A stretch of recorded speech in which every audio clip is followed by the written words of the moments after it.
I never expected her to remember my name, let alone everything else. It was a Tuesday night, the kind of night where the streetlights cast more shadows than light, and the diner at the corner smelled faintly of burnt toast and stale coffee. I've been coming here on and off since I moved back home, mostly to kill time while my dad napped in his recliner upstairs.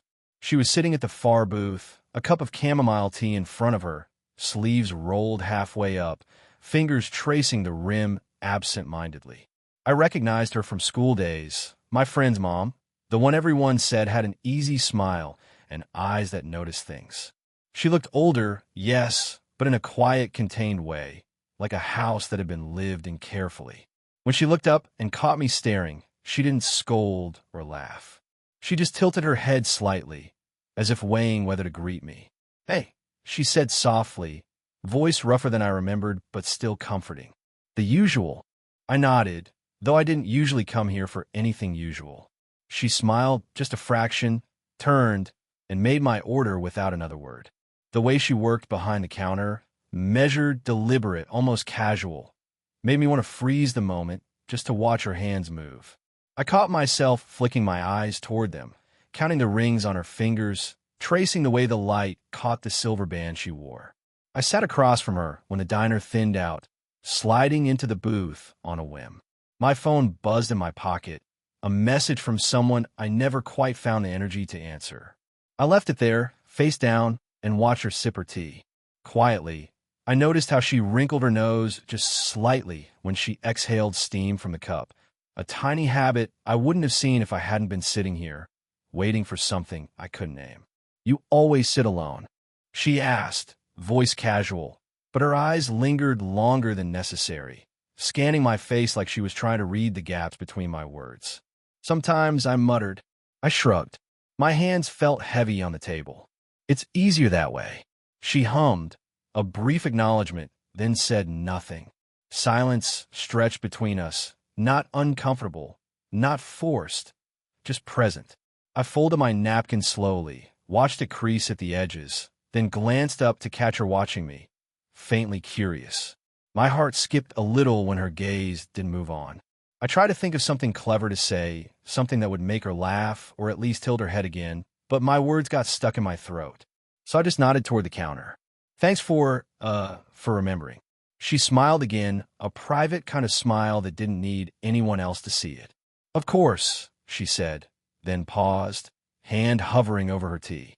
"You know, I was going to tell you, there's something her voice caught, and she stopped mid-sentence, eyes darting to the door as someone entered. I didn't push. I didn't ask. I just watched her, the way she tucked a strand of hair behind her ear, and felt a quiet tug I hadn't felt in a long time.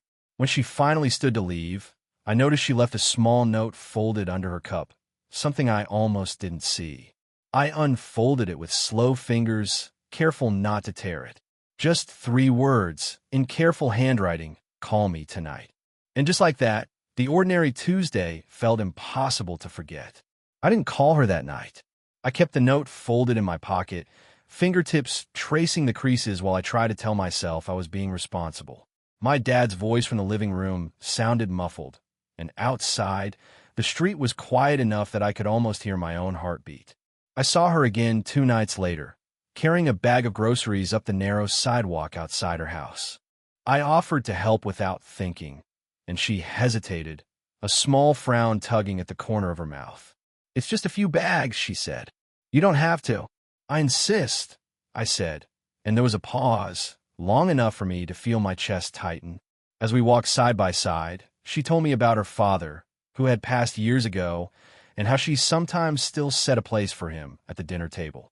She laughed quietly, the kind of laugh that doesn't quite reach the eyes, and I found myself imagining what it would be like to be part of those small rituals she carried with her. I noticed the risk in our closeness, the age difference, the fact that I had known her since I was a kid, the lines of her life that I couldn't step into without breaking something. But the risk made each conversation, each glance, feel heavier, more alive. I imagined scenarios I would never admit out loud. Coffee late at night in her kitchen, brushing past her in the hallway, sharing a wordless look in the quiet of her living room. Back at her porch, She handed me one of the heavier bags. Our fingers brushed, accidental, brief, and yet it felt like a gesture meant to linger. My pulse ticked louder than the crickets in the yard. Inside, we set the groceries down on the counter. I poured her some tea while she unpacked. Steam curled between us, rising from the cups, and for a moment, neither of us spoke. I watched her hands move, the subtle tilt of her wrist, the way she caught a can before it rolled, and I felt the quiet ache of being noticed. I used to bake with my mom, she said suddenly, her voice low, almost lost in the clatter of unpacking. She'd let me lick the spoon, even when the batter stuck to my fingers. I hated washing up afterwards.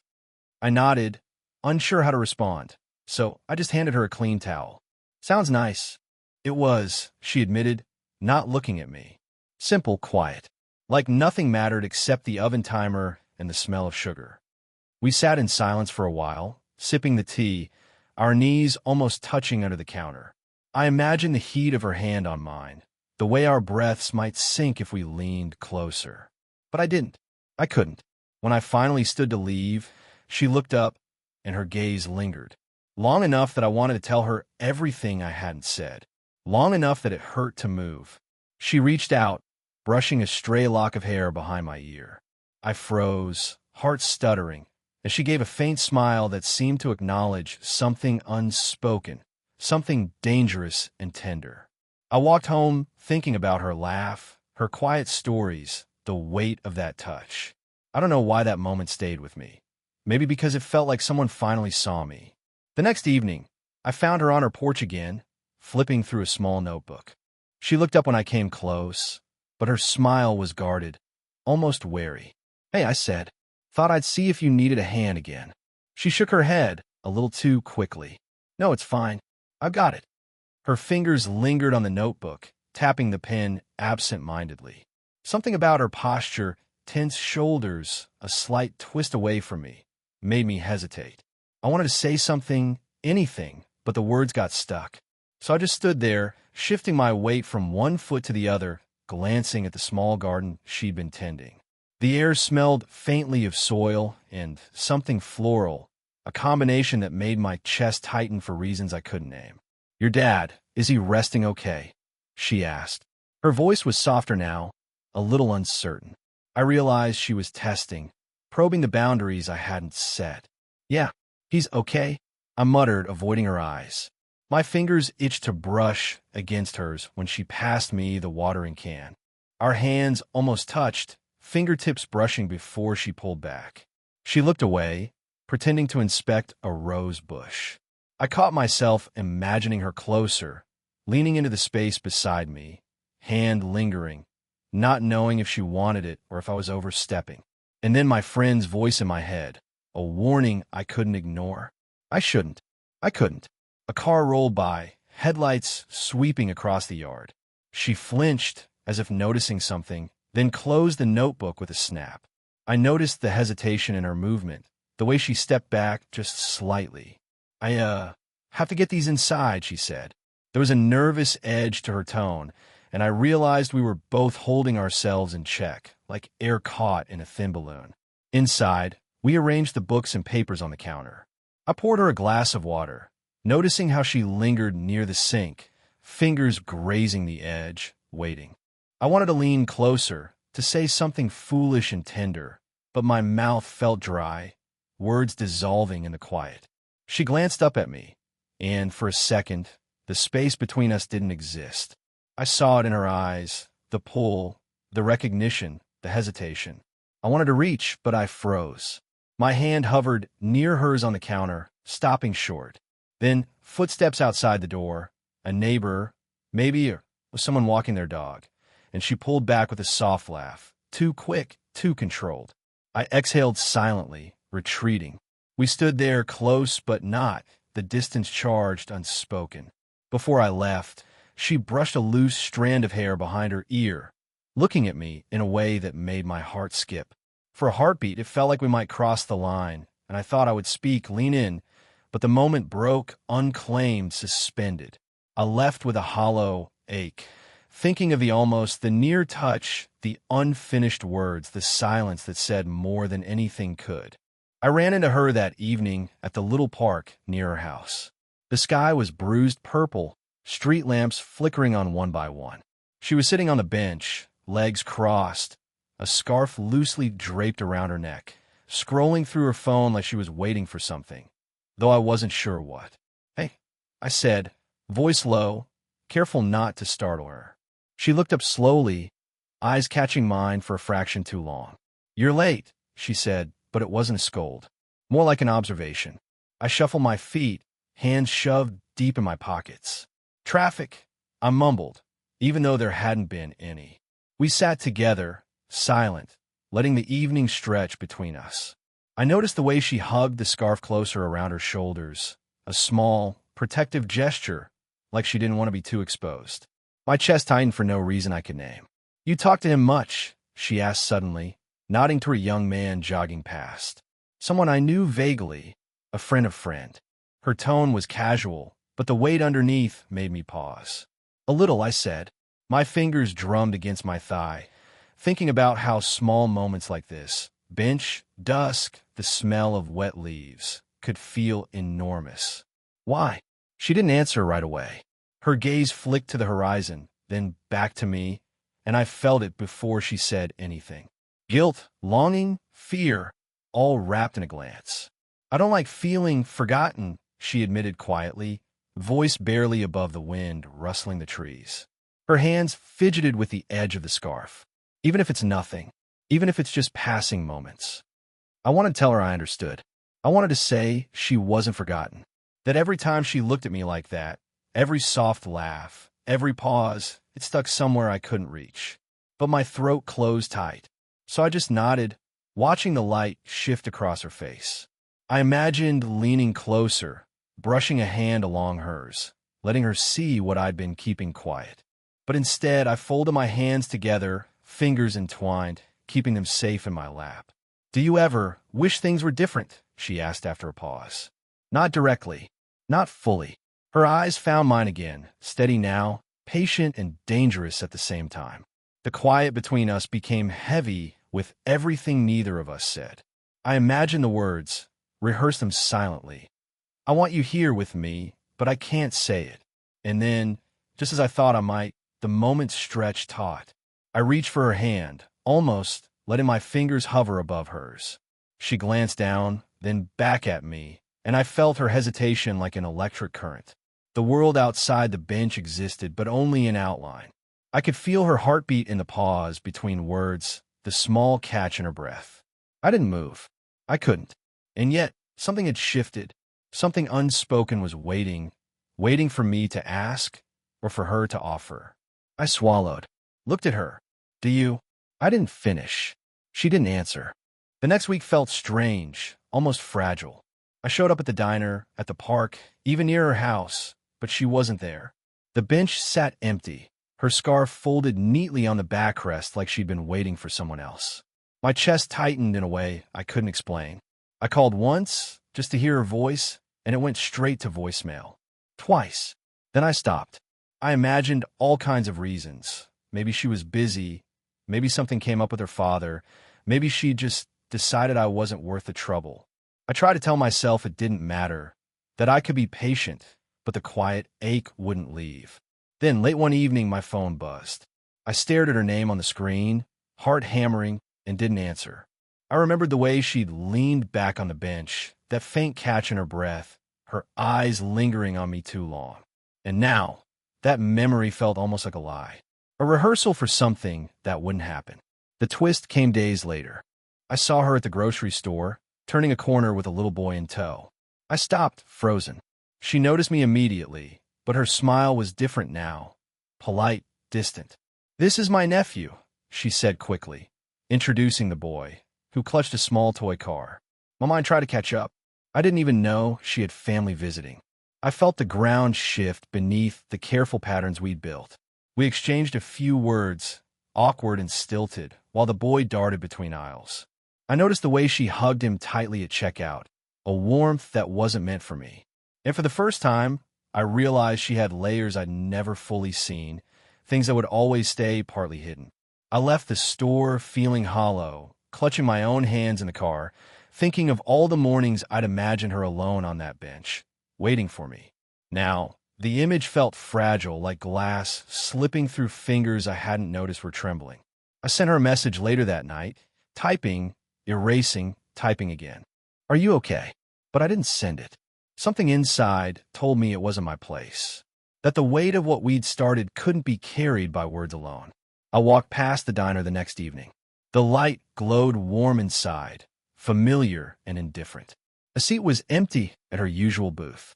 My fingers twitched against my pocket, imagining her there, imagining the space between us stretched tighter with what we hadn't said. I didn't feel heartbroken. I felt paused, like life forgot to finish the sentence.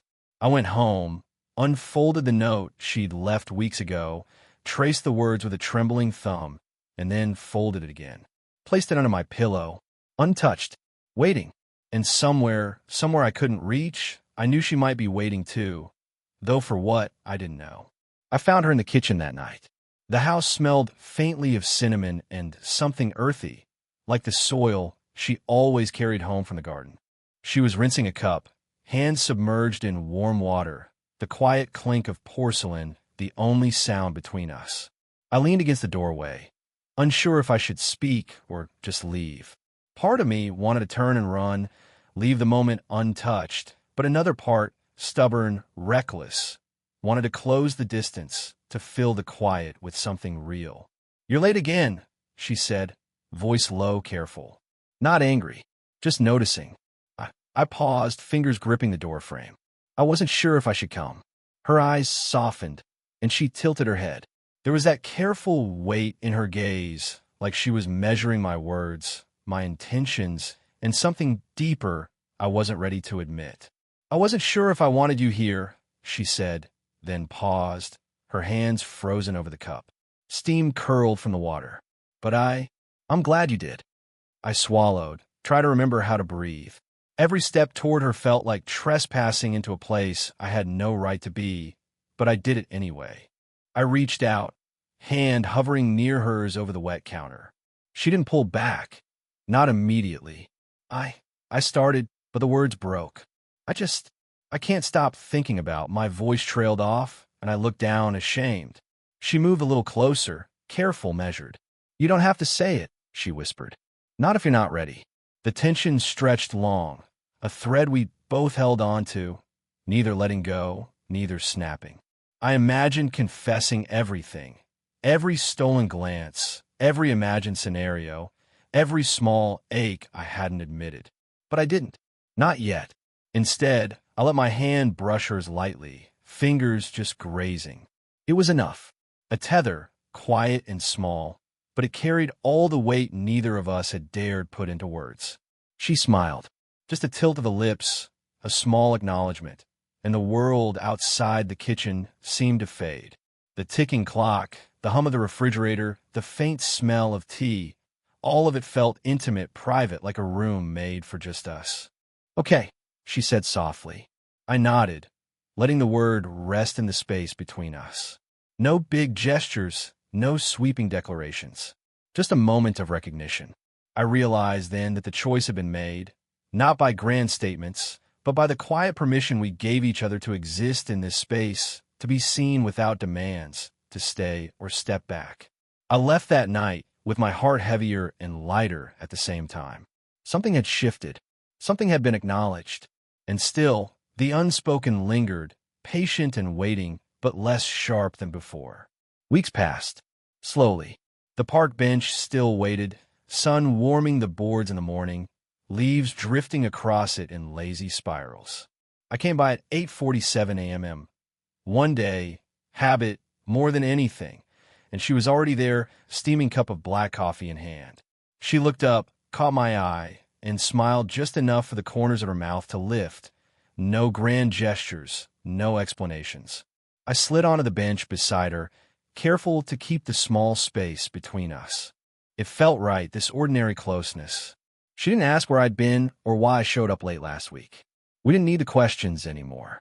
"Coffee's still too bitter for you?" she asked softly, glancing at my thermos. "Still perfect," I muttered, and we both knew it wasn't just about the taste. The weeks stretched like this, quiet and deliberate. Small routines built themselves around us. Tea after errands, her hands brushing mine accidentally when we reached for the sugar, a shared look when a dog ran past, the way she hummed a little under her breath while washing the dishes. Nothing extravagant, nothing cinematic, just life leaning into a new shape. She told me one evening about a recipe she'd tried, something she'd baked for her father years ago, and I watched her hands move through the motions, steady and practiced. I noticed how she lingered a moment longer than necessary by the counter, eyes catching mine, and I realized that every glance, every pause had weight. We didn't need to say what it meant. I brought my own small gestures now. Tea poured just right, a chair pulled closer, a jacket draped over a shoulder on chilly nights. She noticed, always, but didn't make a scene. That was enough. That was intimacy. Once, while walking past the grocery store, she paused, looking at the empty bench where we'd once hesitated and nearly crossed the line. I didn't need to ask why. The memory was ours alone.